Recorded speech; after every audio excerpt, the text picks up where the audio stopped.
وہ 4 بھائیوں کی اکلوتی بہن تھی۔ باپ مزدور تھا، بھائی بھی مزدور تھے۔ بھائیوں نے مل کر اس کی شادی ایک مزدور کے ساتھ کر دی۔ ایک بات پر یقین کر لیں، عورت سراپائے رحمت ہے۔ ماں کی صورت، بیوی کی صورت، بہن کی صورت، بیٹی کی صورت، بات ہے آپ کی نیت کی۔ اگر آپ کی نیت نیک ہے تو آپ اس رحمت کے حقدار بن جائیں گے، اور اگر آپ کی نیت میں فتور ہے تو سراپائے رحمت تو کیا، رحمت خداوندی بھی آپ سے روٹھ جائے گی۔ اس مزدور کی نیت نیک تھی۔ بیوی کی صورت میں وہ ہر قسم کی رحمت کا حقدار بن بیٹھا۔ اسے بیرون ملک جانے کا موقع ملا۔ قدم مضبوط ہوتے ہی اس نے اپنی بیوی کو بھی اپنے پاس بلا لیا۔ غریب کی بیٹی خوشحال ہو چکی تھی۔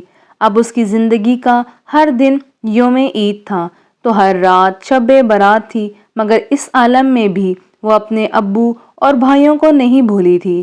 پردیس میں 2 برس گزر چکے تھے۔ ایک دن اسے اپنے ابو اور بھائیوں کی یاد نے تڑپایا۔ شوہر نے اس کی خواہش کا احترام کیا۔ اب وہ وطن واپس لوٹ رہی تھی۔ اس نے اپنی واپسی کی کسی کو اطلاع نہیں دی تھی۔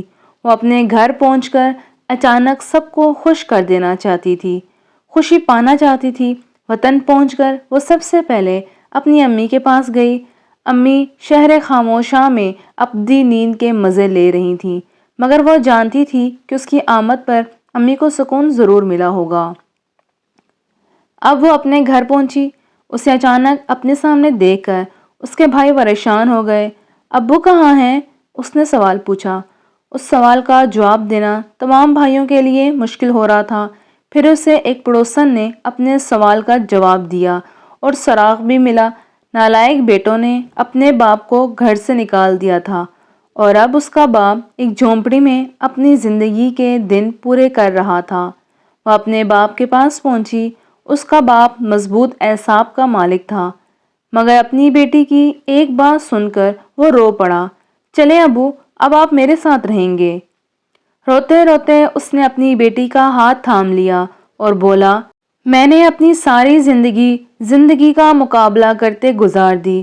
زندگی میں بس 2 بار رویا ہوں۔ ایک بار تب جب تم پیدا ہوئی تھی تو میں شرمندگی کے احساس سے رویا تھا، اور دوسری بار آج جب تم نے مجھے سہارا دینے کی بات کی ہے۔ باپ کی بات سن کر بیٹی بھی پھوٹ پھوٹ کر رونے لگی۔ رحمت تو بس رحمت ہوتی ہے، پھر چاہے کوئی اس کی قدر کرے یا قدر نہ کرے۔ اگلی اخلاقی کہانی کے لیے چینل کو سبسکرائب کر لیجئے تاکہ نئی کہانی سب سے پہلے آپ تک موصول ہو۔ اللہ حافظ۔